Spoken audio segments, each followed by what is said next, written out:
প্রিয় ফোর্থ সেমিস্টারের ছাত্রছাত্রীরা, তোমরা অনেকেই আমাকে কমেন্ট করছিলে এবং মেসেজ করছিলে যে আগের দিন যে আমি 27টি প্রশ্ন পড়তে বলেছিলাম 2 মার্কসের মডেল কোশ্চেন পেপার থেকে, তার উত্তর দিতে, তাই তো? তাহলে আজকে কিন্তু আমি তোমাদের সেই মডেল কোশ্চেন পেপারের পলিটিক্যাল সায়েন্সের যে আমি 27টি প্রশ্ন গুরুত্বপূর্ণ বলেছিলাম তার অ্যান্সার আমি দিয়ে দেবো উইথ পিডিএফ, ঠিক আছে? তাহলে দেখো, যেহেতু সময় কম তার জন্য আমি এত বেশি তোমাদের কোশ্চেন পড়তে বলিনি, কারণ আগের থেকে তোমরা অনেক কোশ্চেন পড়ছো। এখন যদি আমি অঢেল প্রশ্ন দিয়ে দিই তাহলে কিন্তু এগুলি পড়তেই তোমাদের সময় কেটে যাবে, আর নতুন পড়তে গেলে পুরনো পড়া ভুলে যাবে। তার জন্য আমি এত প্রশ্ন দেইনি, ঠিক আছে? আর তোমরা অযথা, ঠিক আছে, সময় নষ্ট করবে না ইউটিউবে রিলস স্ক্রল করতে, ইনস্টাগ্রামে, এগুলিতে এখন কোনো সময় দেবে না। গুরুত্বপূর্ণ চ্যানেল যেগুলি আছে স্টাডি রিলেটেড সেগুলি শুধু ফলো করো। আমার চ্যানেলটি আছে, বা অন্য যেই স্যার তোমাদের পড়ান, ইউটিউবে অনেক স্যার আছেন, তাদের শুধু চ্যানেলগুলি ফলো করো। তারা যেই কথাগুলি বলেন সেগুলি শুধু শোনো, ঠিক আছে? তাও আবার সবসময় ফোন খুলে শুধু ইউটিউবে স্ক্রল করবে না। দিনের একটা নির্দিষ্ট টাইম বার করবে যে আমি এই 30 মিনিট বা 1 ঘন্টা আমি ফোনের টিচাররা কি বলছে অনলাইনে তা আমি শুনবো, ঠিক আছে? অযথা ইউটিউবে ঘন্টার পর ঘন্টা ভিডিও দেখতে থাকবে, কোনো লাভ হবে না, ঠিক আছে? তাহলে তোমরা এক এক করে অ্যান্সারগুলি দেখে নাও স্ক্রিনের মধ্যে।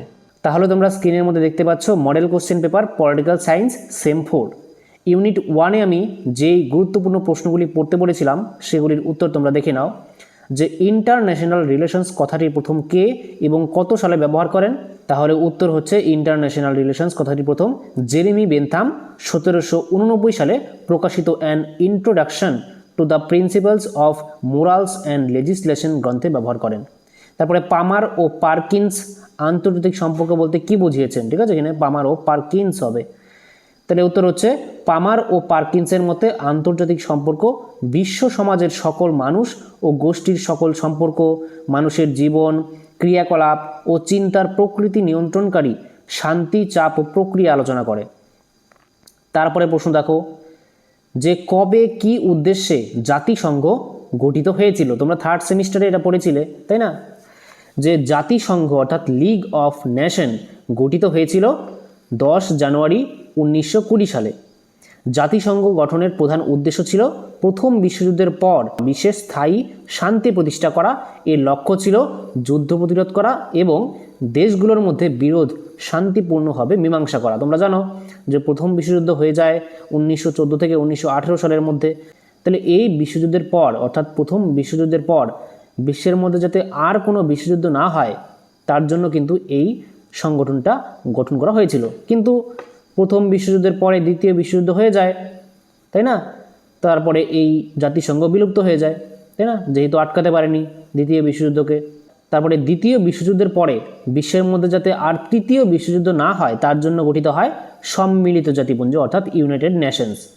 4 নম্বর প্রশ্নটি দেখো, তার সম্পর্কেই লেখা আছে যে সম্মিলিত জাতিপুঞ্জ কবে এবং কি উদ্দেশ্যে প্রতিষ্ঠিত হয়েছিল? তাহলে উত্তর হচ্ছে সম্মিলিত জাতিপুঞ্জ প্রতিষ্ঠিত হয় 24শে অক্টোবর 1945 সালে দ্বিতীয় বিশ্বযুদ্ধের পর বিশ্বে স্থায়ী শান্তি ও নিরাপত্তা বজায় রাখা, যুদ্ধ প্রতিরোধ করা এবং দেশগুলোর মধ্যে বিরোধ শান্তিপূর্ণভাবে মীমাংসা করার উদ্দেশ্যে এই আন্তর্জাতিক সংস্থাটি গঠিত হয়। তারপরে দেখো যে আন্তর্জাতিক সম্পর্কের দুটি গুরুত্বপূর্ণ বৈশিষ্ট্য লেখো। উত্তর হচ্ছে ফার্স্ট বৈশিষ্ট্য হচ্ছে গতিশীল শাস্ত্র, অর্থাৎ আন্তর্জাতিক সম্পর্ক সময়ের সঙ্গে পরিবর্তিত হয়, তাই এটি একটি গতিশীল শাস্ত্র, তাই না? সময়ের সঙ্গে সঙ্গে নতুন নতুন আর কি বিষয়বস্তু অ্যাড হচ্ছে আন্তর্জাতিক সম্পর্কের মধ্যে, তাই এটি গতিশীল। তারপরে আন্তর্জাতিক কারক, অর্থাৎ আন্তর্জাতিক সম্পর্কে রাষ্ট্রের পাশাপাশি আন্তর্জাতিক সংস্থা ও অন্যান্য আন্তর্জাতিক কারক গুরুত্বপূর্ণ ভূমিকা পালন করে। অর্থাৎ আন্তর্জাতিক সম্পর্কের মধ্যে শুধু কি রাষ্ট্রের সম্পর্কে আলোচনা করা হয় তা তো না, অনেক সংগঠন আছে যেমন ইউনাইটেড নেশনস, WTO, এমন অনেক সংস্থা আছে, ঠিক আছে, যাদেরও আলোচনা আন্তর্জাতিক সম্পর্কের মধ্যে হয়। তাহলে এটাই বলছে আন্তর্জাতিক কারক শুধুমাত্র রাষ্ট্র না, তার পাশাপাশি অন্যান্য আন্তর্জাতিক সংস্থা, অন্যান্য আন্তর্জাতিক কারক, ঠিক আছে। নেক্সট প্রশ্ন দেখো যে মার্ক্সবাদী দৃষ্টিভঙ্গি অনুযায়ী শ্রেণী সংগ্রাম বলতে কি বোঝায়? তাহলে উত্তর হচ্ছে মার্ক্সবাদী দৃষ্টিভঙ্গি অনুযায়ী শ্রেণী সংগ্রাম বলতে সমাজে উৎপাদন ব্যবস্থায় মালিক শ্রেণী ও শ্রমিক শ্রেণীর মধ্যে অর্থনৈতিক স্বার্থকে কেন্দ্র করে যে ধারাবাহিক দ্বন্দ্ব ও সংগ্রাম সংগঠিত হয় তাকেই বোঝায়। নেক্সট ইউনিট 2 থেকে আমি যে প্রশ্নগুলি রেখেছিলাম প্রথম প্রশ্ন দেখো যে সার্কের দুটি কার্যাবলী উল্লেখ করো। ফার্স্ট কার্যাবলী হচ্ছে সার্কের ফুল ফর্মটা কি তোমরা জানো, যে south Asian Association for Regional cooperation, তাই না? তাহলে প্রথম কাজ হচ্ছে দক্ষিণ এশিয়ার দেশগুলির মধ্যে অর্থনৈতিক, সামাজিক ও সাংস্কৃতিক ক্ষেত্রে পারস্পরিক সহযোগিতা বৃদ্ধি করা। নেক্সট কাজ হচ্ছে সদস্য দেশগুলির দারিদ্র্য দূরীকরণ ও আর্থ সামাজিক উন্নয়নের জন্য যৌথ কর্মসূচি গ্রহণ করা। নেক্সট, সার্ক ও আসিয়ানের মধ্যে দুটি পার্থক্য লেখো। ঠিক আছে, SAARC South Asian Association for Regional Cooperation, আর আসিয়ান অর্থাৎ Association of South East Asian Nations. তাহলে এই দুটির মধ্যে পার্থক্য কি? ফার্স্ট পার্থক্য দেখো যে সার্ক ও আসিয়ানের মধ্যে দুটি পার্থক্য হলো, ফার্স্ট হচ্ছে সার্ক দক্ষিণ এশিয়ার দেশগুলোর সংগঠন, কিন্তু আসিয়ান দক্ষিণ পূর্ব এশিয়ার দেশগুলির সংগঠন। দ্বিতীয় পার্থক্য হচ্ছে সার্কের সদস্য দেশগুলির মধ্যে রাজনৈতিক ঐক্য তুলনামূলকভাবে কম, কিন্তু আসিয়ানের সদস্য দেশগুলির মধ্যে রাজনৈতিক ঐক্য তুলনামূলকভাবে বেশি, তাই না? সার্কের যে সদস্য দেশগুলি আছে, 8টি দেশ আছে, কি কি? ভারত, পাকিস্তান, আফগানিস্তান, মালদ্বীপ, তারপরে শ্রীলঙ্কা, আর নেপাল, ভুটান, বাংলাদেশ। তাহলে ভারতের সঙ্গে পাকিস্তানের সম্পর্ক খারাপ, ভারতের সঙ্গে বলতে পারো যে নেপাল আছে, নেপালেরও মাঝে মাঝে বিবাদ দেখা যায়। তারপরে ভারতের সঙ্গে শ্রীলঙ্কার সম্পর্ক মোটামুটি ভালো আছে, কিন্তু শ্রীলঙ্কার মধ্যে চীনের প্রভাব বাড়ছে। তারপরে মালদ্বীপের মধ্যে অনেক সময় ইন্ডিয়া আউট ক্যাম্পেইন হয়, ঠিক আছে? তাহলে মোট কথা সার্কের যে দেশগুলি আছে তাদের মধ্যে সম্পর্ক অতটা ভালো নয়, অর্থাৎ রাজনৈতিক ঐক্য তুলনামূলকভাবে কম আসিয়ানের সদস্য দেশগুলির তুলনায়। নেক্সট দেখো 3 নম্বর প্রশ্ন, যে কোন ঘোষণাপত্র স্বাক্ষরের মাধ্যমে আসিয়ান গঠিত হয়? তার উত্তর হচ্ছে আসিয়ান গঠিত হয় ব্যাংকক ঘোষণাপত্র স্বাক্ষরের মাধ্যমে 8ই আগস্ট 1967-এ। এটি দক্ষিণ পূর্ব এশিয়ার দেশগুলির মধ্যে সহযোগিতা বৃদ্ধির জন্য করা হয়। ঠিক আছে, নেক্সট প্রশ্ন দেখো যে কেন আসিয়ানের প্রতিষ্ঠা করা হয়েছিল? উত্তর হচ্ছে আসিয়ান প্রতিষ্ঠিত করা হয় দক্ষিণ পূর্ব এশিয়ার দেশগুলির মধ্যে রাজনৈতিক, অর্থনৈতিক ও সামাজিক সহযোগিতা বাড়াতে, যাতে অঞ্চলটিতে শান্তি, স্থিতিশীলতা ও নিরাপত্তা বজায় থাকে। এছাড়া আঞ্চলিক উন্নয়ন, অর্থনৈতিক সমৃদ্ধি এবং সদস্য দেশগুলির মধ্যে পারস্পরিক বন্ধুত্ব ও ঐক্য বৃদ্ধি করাও এই আসিয়ানের মূল উদ্দেশ্য ছিল। নেক্সট প্রশ্ন, আসিয়ান দিগদর্শন 2020 বলতে কি বোঝো? এর উত্তর হচ্ছে আসিয়ান দিগদর্শন 2020 বলতে 2020 সালের মধ্যে আসিয়ানকে শান্তি, স্থিতিশীলতা, অর্থনৈতিক সমৃদ্ধি এবং সামাজিক উন্নয়নের ক্ষেত্রে শক্তিশালী ও একত্রিত অঞ্চল হিসেবে গড়ে তোলার লক্ষ্যকে বোঝায়।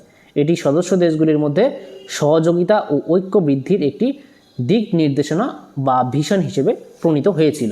ঠিক আছে, নেক্সট ইউনিট 4 থেকে যে কোশ্চেনটি রেখেছিলাম সেটা হচ্ছে ভারতের বিচার ব্যবস্থাকে কেন অখণ্ড বিচার ব্যবস্থা বলা হয়েছে? তার উত্তর হচ্ছে ভারতের বিচার ব্যবস্থাকে অখণ্ড বলা হয় কারণ দেশের সব আদালত অর্থাৎ সুপ্রিম কোর্ট, হাইকোর্ট এবং জেলা আদালত একটি একত্রিত কাঠামোর অধীনে কাজ করে। একত্রিত কাঠামো অর্থাৎ আমাদের দেশের সর্বোচ্চ আদালত হচ্ছে সুপ্রিম কোর্ট, আর তার আন্ডারে সব আদালত পড়ে, তাই না? তাহলে অখণ্ড বিচার ব্যবস্থা তৈরি হয়েছে। এমন তো না যে প্রত্যেক রাজ্যের জন্য আলাদা, তারা আলাদা আলাদাভাবে কাজ করবে। ভারতে একটি একত্রিত একটা আর কি গঠন আছে বিচার ব্যবস্থার, তার জন্য এটা অখণ্ড অর্থাৎ খণ্ডিত না বিচার ব্যবস্থাটা। ঠিক আছে, কেন্দ্র ও রাজ্য উভয় স্তরে বিচার ব্যবস্থা একসাথে সংযুক্ত। নেক্সট হচ্ছে ইউনিট 5 থেকে যে কোশ্চেনটি দিয়েছিলাম, নাগরিক সমাজের মূল লক্ষ্য কী? তাহলে উত্তর হচ্ছে নাগরিক সমাজের মূল লক্ষ্য হলো রাষ্ট্র ও নাগরিকের মধ্যে সেতু বন্ধন সৃষ্টি করা, যাতে নাগরিকরা তাদের অধিকার ও স্বাধীনতা রক্ষা করতে পারে। এছাড়া নাগরিক সমাজে ন্যায়, শৃঙ্খলা ও গণতান্ত্রিক মূল্যবোধ বজায় রাখতে সাহায্য করে এবং সমাজে দুর্নীতি, অসাম্য ও অন্যায়ের বিরুদ্ধে সচেতনতা ও সক্রিয় ভূমিকা পালন করে। নেক্সট প্রশ্ন দেখো, ইউনিট 6 থেকে যে প্রশ্নটি রেখেছিলাম প্রথম, সেটা হচ্ছে সংবিধান বা শাসনতন্ত্র বলতে কি বোঝায়? উত্তর হচ্ছে সংবিধান বা শাসনতন্ত্র হলো রাষ্ট্রের মূল আইন বা নিয়মাবলী, যা সরকার ও নাগরিকের অধিকার, কর্তব্য এবং ক্ষমতার সীমা নির্ধারণ করে। এটি রাষ্ট্র পরিচালনার কাঠামো এবং নীতিমালা ঠিক করে। অর্থাৎ ভারতের যে সংবিধান আছে সেটা কি আসলে সেটা একটা আইনের নথি, আর যার মধ্যে রাষ্ট্র কিভাবে পরিচালিত হবে, রাষ্ট্রের যে অনেক যে গুরুত্বপূর্ণ পদগুলি আছে, প্রধানমন্ত্রী পদ, রাষ্ট্রপতি পদ, বিচার ব্যবস্থার মধ্যে সুপ্রিম কোর্ট, হাইকোর্ট, তাদের কি কি কাজ থাকবে সমস্ত কিছু লেখা থাকে, তাই না? সংবিধানে সেটাই বলা হয়েছে।